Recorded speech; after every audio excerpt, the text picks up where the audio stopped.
our 5 captains.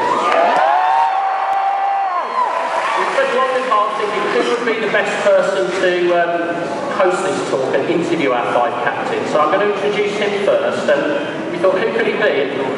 Our host hasn't been in Star Trek, but he has travelled in time and space.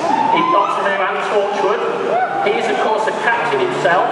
He played Captain Jack Harkness, so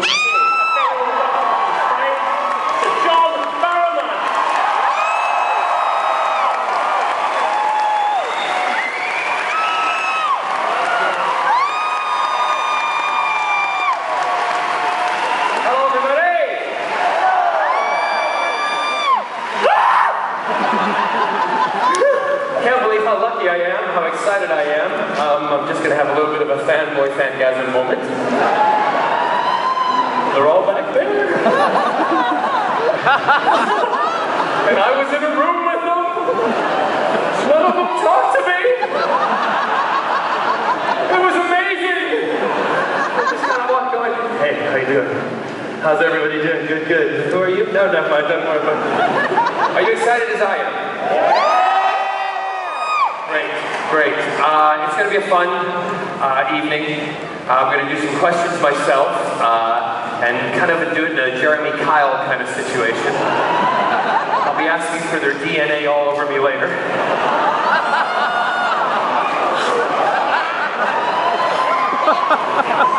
Especially Scott Bakula.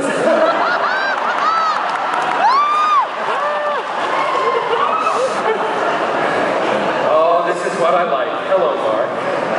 Everybody, just stand there for a minute, Mark.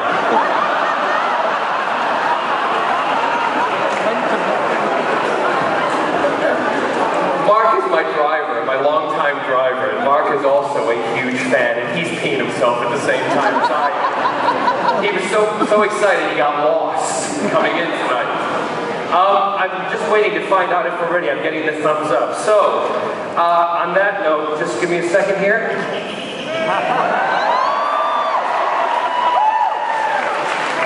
Enterprise, this is Marilyn, Captain Jack Harkness. Are we ready to beam them down? Thank you very much. How was that? Ladies and gentlemen, he played Captain Jonathan Archer.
And he played!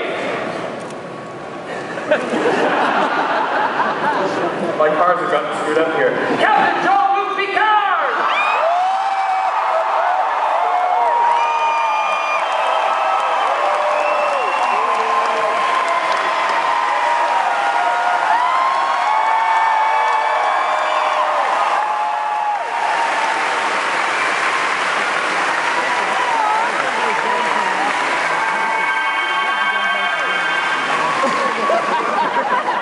He played Captain James T. Kirk.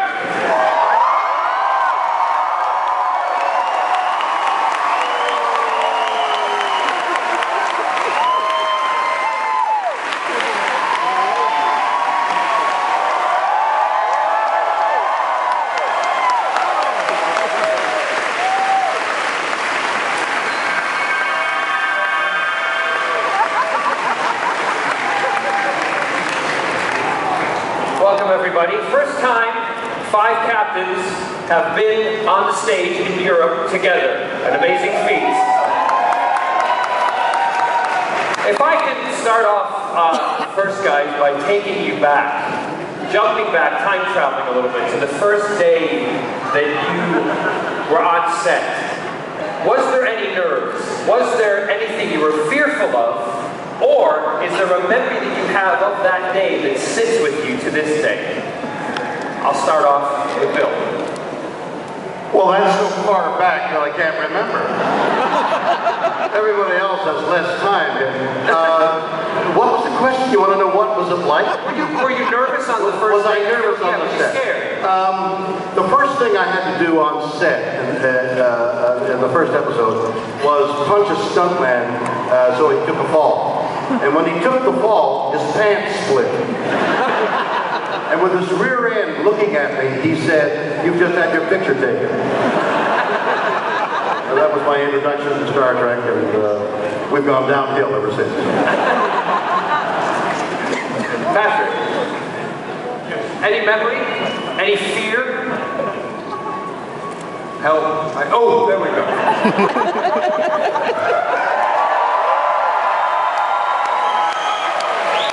Yes, I remember vividly my first shot. It was not the first day of filming, it was the second. I had to walk along the corridor and meet Riker and Wesley Crusher getting out of an elevator. And I was to look at them, say nothing, and walk on. So when it came to my close-up, which was pretty early on, we did this, I looked at him, and I turned and went off, and then Rex said, "Cut, we got that." And Riker, Jonathan Frakes, said, "Is that what they call British face acting?" Welcome to Next Generation.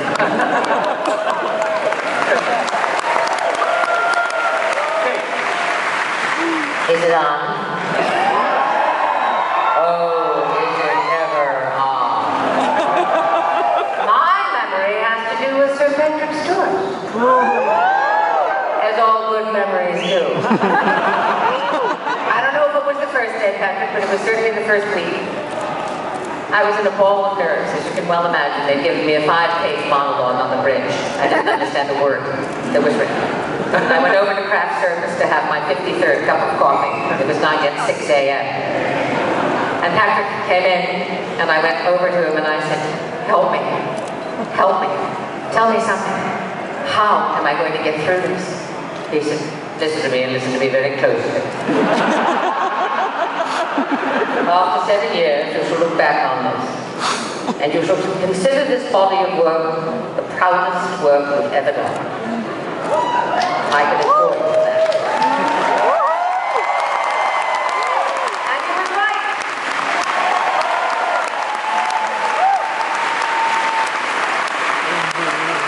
Avery. Yes. Any memory, any fear, anything that sticks out? I don't think, I was trying to remember the first shot. I don't remember that quite. But I think there was too much to do for me to be afraid. I was looking at that, I said, well, I might as well just go in here and go to work. There was so much ahead of me. But I will tell you that I was nervous about working with Patrick Stewart. We have this one scene together, one. So that's the scene everybody looked at when I first did this screen test thing, you see. So I said, well, I guess if I don't get it right this time, they won't fire me. You were there a long time. In what, the scene? No.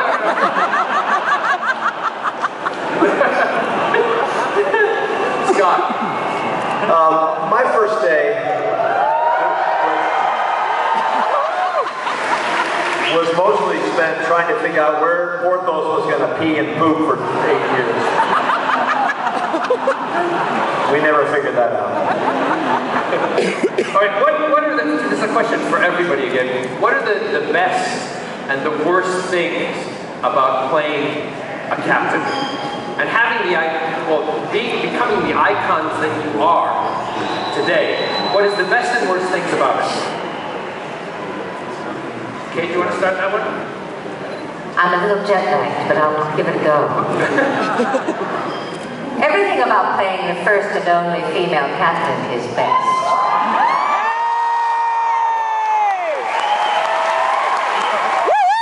I realized that I was making television history. Hey. And I realized that I was going to have to do my level best to make you all follow me. And I thought about it a lot, and I have to say, if this is the beginning and the end of my obituary, I think I'd be quite happy. Thank you.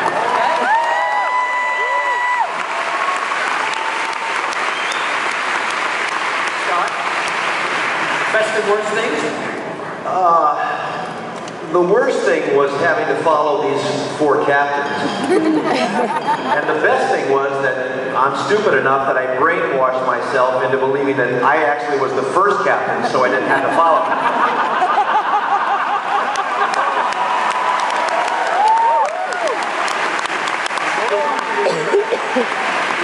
Very good. Bill? Well, the best thing about being the captain is you're given lines to say that order people around. So, you know, you sit down, people listen to you. So you're under the illusion people are listening to you. And then the worst thing is you realize they're not.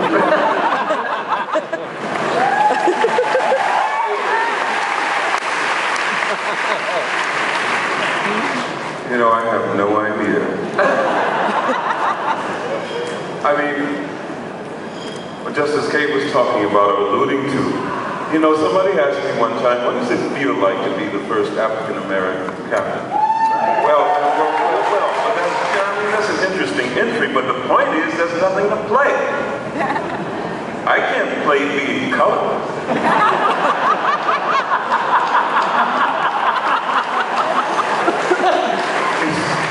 What I mean? So okay, the fact that I'm a captain, in fact that I got a sci-fi promotion was a wonderful thing. I suppose the worst of it is, I haven't figured that out yet.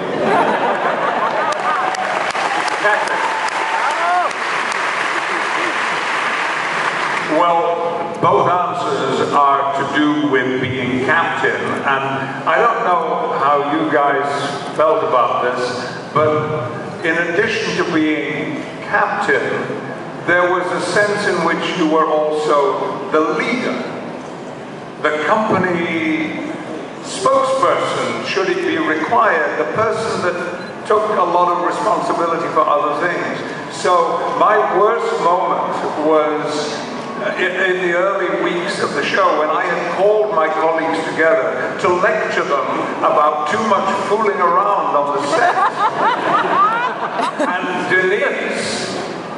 Denise Crosby said, "Oh, come on, Patrick, we've got to have some fun." And I said, "We are not here to have fun." That was the worst part of it. But the best part was that over the next 6.5 years, those same actors taught me that it is possible to do great work and have fun at the same time.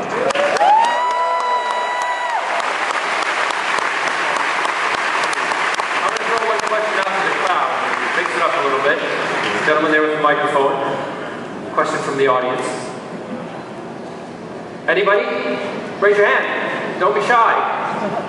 Yes. Hi. I'd hate myself forever if I didn't ask this, but today is actually my birthday. Happy birthday. Let's sit down. And it would be great if I could get the 5 captains to sing Happy Birthday. Here we go. All right, you asked for everybody. Everybody, here we go. What's your name? What's your name? What's your name? Richard. Happy birthday.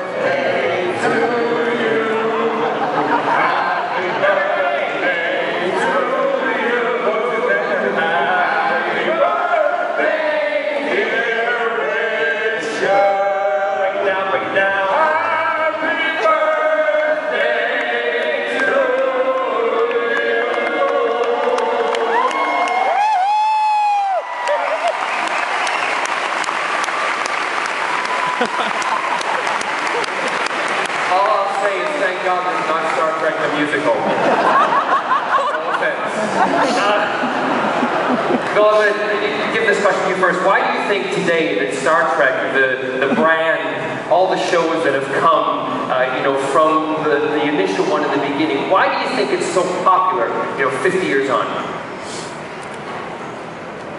Well, it has to do with mythology. We're all indulging in a mythology. We're all participating in a ritual that is mythological. We're hardwired to want that mythological story. We captains are part of that mythology, as is the whole of Star Trek. So we're all united in a mythological bond. That's why we're here. Are there... Now, having known that all the shows that you've all been in are popular, if there was one thing you could change about the show, either looking back on it or while you were doing it, what would it be? Or I would have been renewed for another 3 years.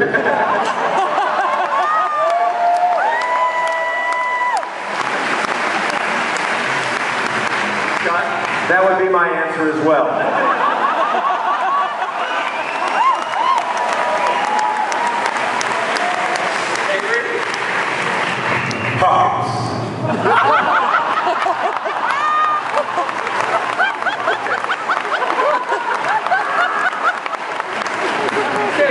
I would have had Patrick's head. All right. I like the pockets answer. That's my favorite. Did you know that when you guys started out and things were going along, what was your first experience of a convention like this? When did you first experience your first either Comic-Con or Star Trek convention? Do you remember the first one? You're looking at me? You looking at me? I'm looking at it. He was looking at me. Would you like me to go first? Bill, Scott, you mind going back there? we're all looking at you. We're all look up to you. And talk long. Scott, go ahead. I was just talking about this today. My first convention was a Comic-Con back in the very beginning of Comic-Cons in San Diego. And I was there with Clive Barker and myself. And we were both marveling as we watched our two very different fan bases mix and mingle. The Quantum Leap fans and the Clive Barker fans. And then Burt Reynolds headbutted me.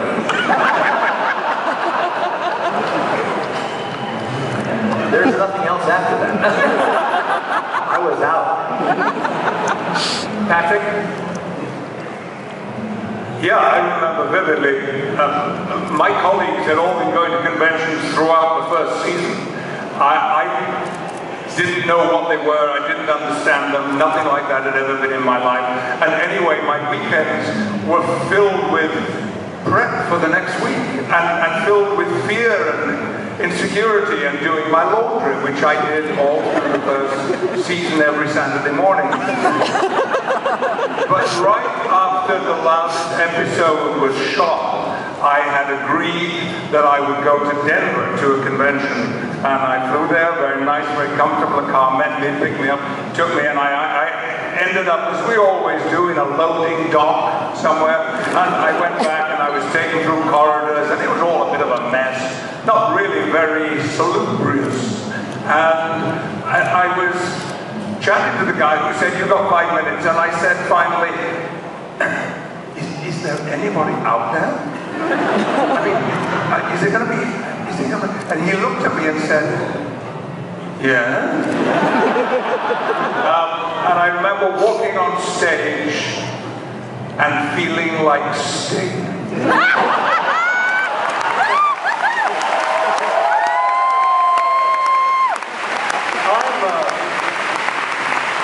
I'm totally intrigued with the vision of Patrick Stewart being filled with fear and anxiety doing his laundry. You put a coin in the machine. So that's it. What more are you doing?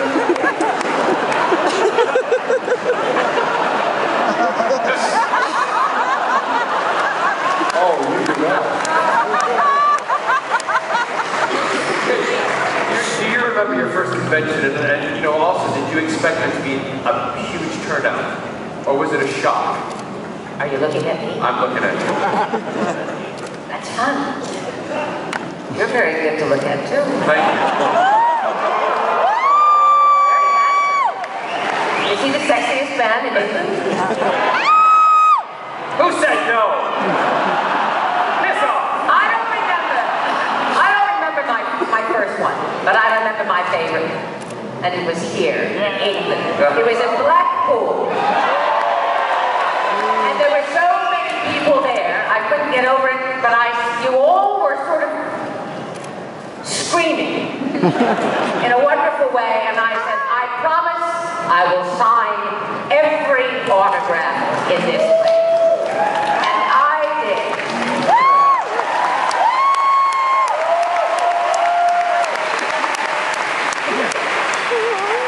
Avery, were you surprised at the turnout at your first convention? No. No. Because I wasn't the only one there. Explain. I was a part of something much larger than me by that time. So I expected there were going to be a lot of people there. Not because of me, and because of them. But I will tell you this thing. I mean, the convention will remain unnamed, but I bet you know. You know, the first time that I started to sign autographs, and these people, you know, the event people, volunteers I suppose, or whoever they work for, treated the people like cattle. Oh, yeah. Like, you know what I'm saying? Say, you're moving too slow. Is that right? To shake a person's hand and say their name? How long does that take? See what I mean? Yeah. And from that point forward, I take my time.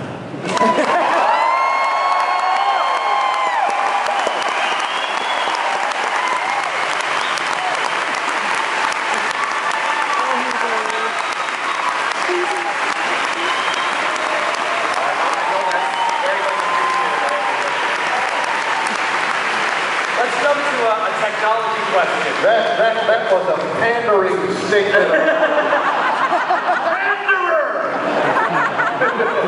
Tomorrow when he does his autographs, everybody. A technology question. Did any of you ever think that any of the technology from the show would actually come true? You look at I'm not looking at you this time. You look like you were looking at me. I'm gonna look right at Patrick. You looking at me? Well, I can tell you that there are, at this moment, people in this country who are working on a kind of fairly simple, basic medical tricorder. Yes. A scanner, in other words, handheld.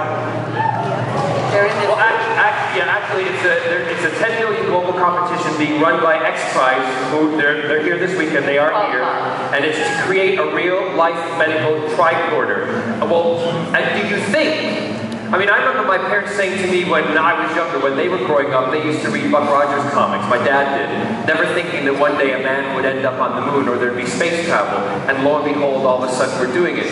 Do you think that something like the tricorder or anything... Well, I want you to put yourself in my place. Standing in a crowded airport, Motorola had given me one of their first photos.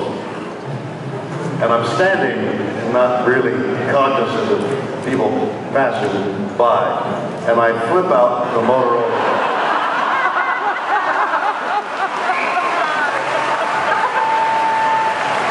And people, you hear the way your high-pitched laughter, that hyena sound. That's right. It's called gay. Gay excitement. Not necessarily. No.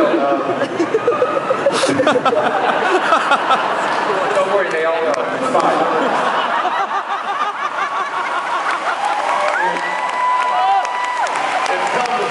It comes as news and a shock to me. Okay? That was the laughter I heard in the airport.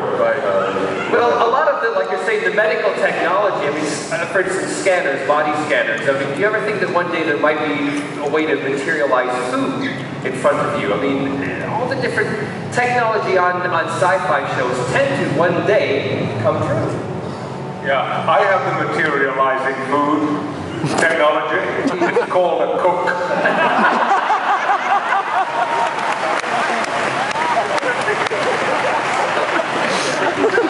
I'm going to take another question from the audience.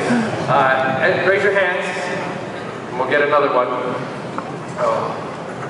Right, there you go. What do you think to the new movie? Oh, what do they think to the new movie? The new crew, the new Star Trek, and all. Scott? I think we hand that right to Bill, don't you? I think of it with envy. I look on with great awe and wonder. They're doing a great job.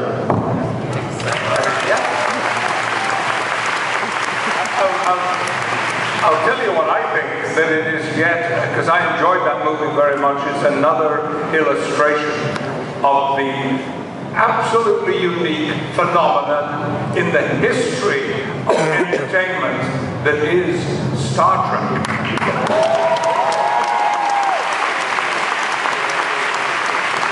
Another question from the audience. In all of the spin-offs and cameos that you've done, what's your favourite? Like Family Guy or Big Bang Theory? Patrick? Yes. I think it's the fact. I wasn't listening. It's He does have a tendency to fade repeat out the question. every so often. Oh, yes. Your favorite cameo? My favorite cameo. Actually, probably the one episode I did of Frasier. What they don't talk about on The Next Generation is that Jonathan Frakes every so often has to slap Patrick around to wake him up. I wasn't listening.